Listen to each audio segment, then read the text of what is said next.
Come on, give me that pie. Halla, da sitter vi her på Camp Villmark. Det er søndag, og vi har fått med oss Frédéric Jullian her på et intervju. Han snakker ikke norsk, så dette blir foregående på engelsk, så jeg får testet meg litt selv. But welcome. Thanks for inviting me. Yeah, but have you have a great weekend? Yes, it was really surprising to see how many good fishermen were coming this weekend. It's kind of unique. I've been around many shows lately, and I really enjoy this Norwegian show. Yes, because this impressed me that fishing in Norway isn't that big, and the stores and shops around isn't that big, but when we come to Camp Villmark, it's like boom, and it becomes really big. Yeah, because you have a great country, you know, it's a lot of waters everywhere, and you have a lot of outdoor life. It's really deep into your genes, and of course you go fishing. Maybe not with the hypest equipment, or maybe a little bit more focus on trout and salmon, and very little on the rest of the fish. But still, it's fishing is great in Norway. Anyway. Yeah, but Frédéric, you're coming all the way from France, and what are you working for? Can you tell us a little about that? I'm the lucky guy who go fishing, and I'm taking care of the field marketing really for Europe, for Gunky and Ilex. And finally, what I try to do as much as I can is going fishing with you guys, and as much as I can meeting a lot of fishermen, and also like this I can show all the product that we have at one part of the job, but also the other part of the job is always learning new things, and that's between the exchange, and that's what I like also in communication and being on social media and being on fair like this, is because I'm going to meet so many good fishermen that I'm going to be like a sponge a little bit and get a lot of information from you guys and try to combine it from Norway, Sweden, Spain, all those countries with different ideas, and then finally make a range for the next year. Yeah, but in Norway and Sweden we know you as a predator hunter, as you are, right? Yeah, it's people know me I think a little bit more since we do Perch Pro. That's what was a great breakthrough. But it has been 7 years now. I'm touring in Scandinavia for finesse, mostly finesse fishing, much more than pike finally. And I really found some really great water. So that's the reason I enjoy all the time coming back and back and back, and never stop coming back here in Scandinavia. I love it. Yeah, but Frédéric, before we go into the fishing part, a little fun fact about you is that you're known in Norway before because you actually worked there at Ness Fish Farm. Yes, I was lucky to have my first job in Norway. For 3 years I've been working in Eidsvåg Fjord, and that was the first fish farm to raise and grow sea bass in a large scale. And I was working for an engineering company at the time, and I've been working in the fish farming business for 10 years, and that's also one part of the knowledge I get about the fish. I know the biology of it, I know a lot of hard facts about fishing from the fish, from all my study and all my work. Yes, and it was from 92 to 94. Yeah, I'm glad you mentioned it. I'm old, so it's more than 20 years now. 25 years I've been in Norway, and Norway in fishing-wise I've been changing. It's really funny to see that 20 years ago it was nothing about pike fishing, nothing about perch fishing. It was only salmon, cod, and sei. A little bit of halibut sometimes, but not so much. And now Norway start to get famous for its pike fishing, perch fishing, and of course I really enjoy also going every year to the Lofoten and fish for big cod and big pollax. It's awesome. Yeah, we have seen some videos about your trips to Lofoten. But if you're gonna walk into freshwater fishing and for pikes and perch, as you will focus on, do you have any favorite techniques for perch? I'm a power fisherman. It's what I want to say about that. It's that very often people immediately think about finesse or they think about, from my point of view, you must think as a lazy fisherman. Grab the fish that are easy to take. That's the best advice you can give. So power fishing, fishing fast, heavy, loud, that will bring you most of the fish easily. And even if you go finesse, you won't catch those fish because they are aggressive. They want something aggressive. They will not react on slow motion techniques like Carolina or like drop shotting. It's slow motion, it's not aggressive. So fish aggressive, that's the best advice I can give you. And then you will target the position of the fish in the water. And then you can start to slow down, you can start to narrow your search on a tiny spot because you have been fishing hard on top of it, and then you discover that it was maybe 2 or 3 fish to take easily, then you come back later and fish slowly. Yeah, okay, so we can summarize that with start powerful and start to fish fast. Yeah. And when you've found the fish, start to go down and maybe with drop shot and start to pick those. Yeah. There's a rules that we call gun and run. I mean that's so you just shoot your bait on the spot, and then once you're finished with it, go to the next one. Don't waste your time. Don't do over the old techniques. Just by gun and run, going from one point to another one, or making 2, 3, 4, 5 kilometers of shorelines, you're going to go through different type of spots. So you're going to hit rocks, trees, grass, sand. Then suddenly, after a few kilometers, you're going to really narrow your search because all the fish you've been taking, power fishing, came out from the grass. Bang, you get your information because today you need to focus on grass. So on the next 5 kilometers of shoreline, just do the grass bed. Don't do the rocky points, don't do the trees or whatever. Just focus on all the information you get by power fishing, and then you will narrow your search exactly where the fish are active. Okay, some good tips there, Frédéric.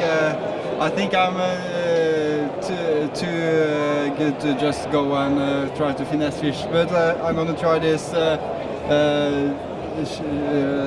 technique. Maybe it will be even better. But we also have pikes. And do you have any nice PBs there? On pike, it's a little bit more difficult to talk about power fishing. It works, but the pike are more related to structure, to spots. They are using the surroundings to hide and to hunt. So very often, and maybe more than for perch, you're gonna need to find the key spots that are holding the pike.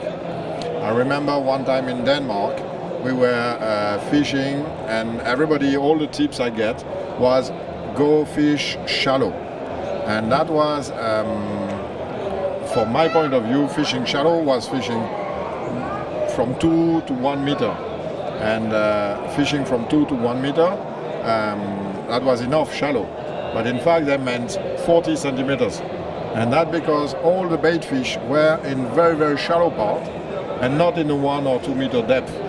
So that was the main problem I get, was really to target exactly where the fish were. And for pike, that's the problem you're gonna have. So be careful also. Get information from locals, guys, and then also try to go by the book a little bit. So you start deep, for example, and then you go shallow, or you go from the shallow to the deep part. And then like this, you're going to investigate and then again find where the activity stands. Okay.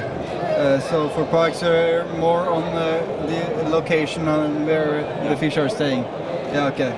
But, Frédéric, over to something else. We are gonna test you a little now. Okay. Are you ready? We had, if you can Want me to put this? Yeah, I can put this on you if you want, or put this on myself. I'm gonna make it. Looks beautiful. Okay. Do you see anything? I don't think so. Okay. I'm gonna get 5 baits here now. And you are gonna touch the baits and feel the baits. Hug them if you want. Taste them, do whatever you want. Just don't look at them.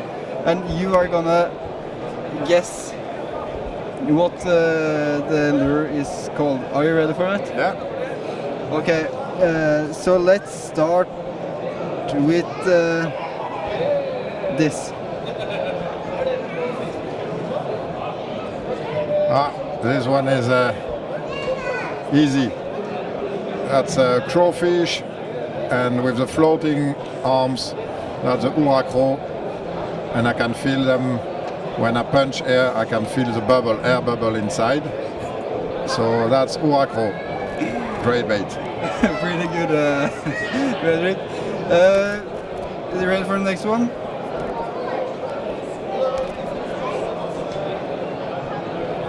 Oh, that's I have a nickname for this one. That's a Batman crow. That's a boogie crow. When you compare those two, the uracro is an attitude crow, and this one is a swimming crow, because you have a flapping arms here that are flat, and so they are moving. That's the nickname Batman, because it's really like a bat with large wings. And this one is more something that you're gonna up on the bottom, more than. So this one is a power fishing crow. This one is more finesse crow. Yeah, you are impressing now. Here's the next one. V2 Vib. Yeah, right. This one is very recognizable because of the fin here that make a second type of vibration. You have the first type of vibration with the tail here, and this. And look at this small thing also. This you can recognize the bait with this one, a small point on the tail. That is going to lock a little bit the movement of the tail on the side, and that because we wanted to design a fish with very tiny movement on the tail and not a big amplitude on the tail. So this is kind of a can you said it's dragging, it's stopping the tail from moving from side to side, because it adds some drag to the tail, so it's reduced the movement. Really nice bait for zander, perch, and in big size we catch some pike as well in vertical. Okay, and now we can guess the color. No, just kidding. Okay, the next one.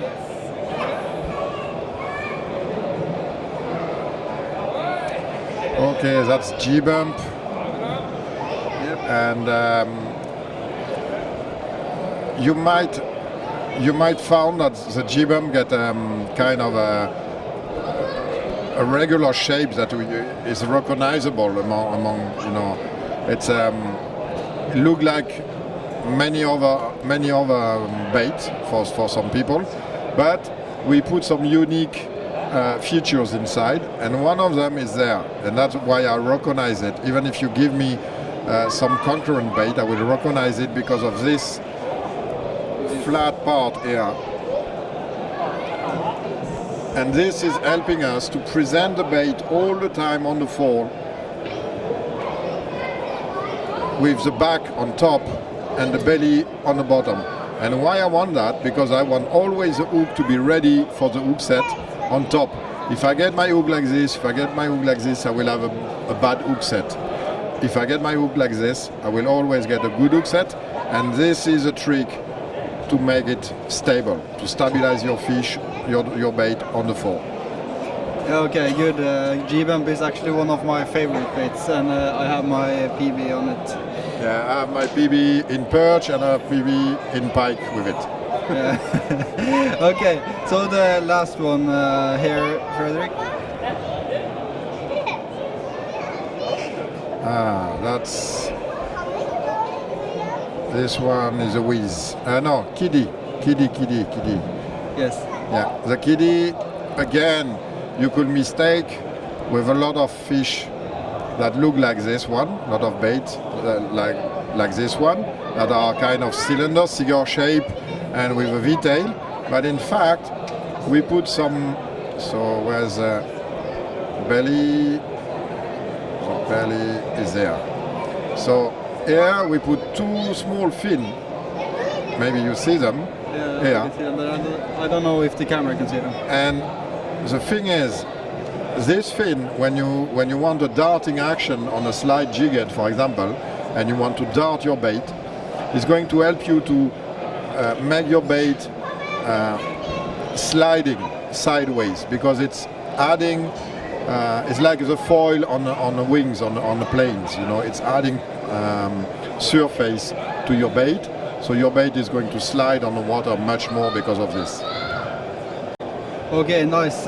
You can take your block off now, Frédéric. That was 505. You're good at your thing. Yeah, happy with it. Yeah. Then I can say thank you for the time and thank you for coming to Norway and this exhibition. Thank you. And thank you for having me here. That was really fun. A good idea to test those baits. And maybe I see you guys on the water. Thanks for watching. Pike Wallis takker for at de fikk låne sanden til Hukt, og vi må jo takke vår kjære Frédéric Jullian for at han gadd å ta seg tid til dette her. Det er jo veldig stressende på en messe. Men hvis du har lyst til å se flere videoer, så har vi masse pooldemoer her. Og andre fisketurer. Så nede et av disse hjørnene her, jeg tror det blir dette her, så er det en subscribe-button. Du bare trykk på den, og så kan du se mer fra vår kanal. Så takker vi for oss her nå. Ha det bra.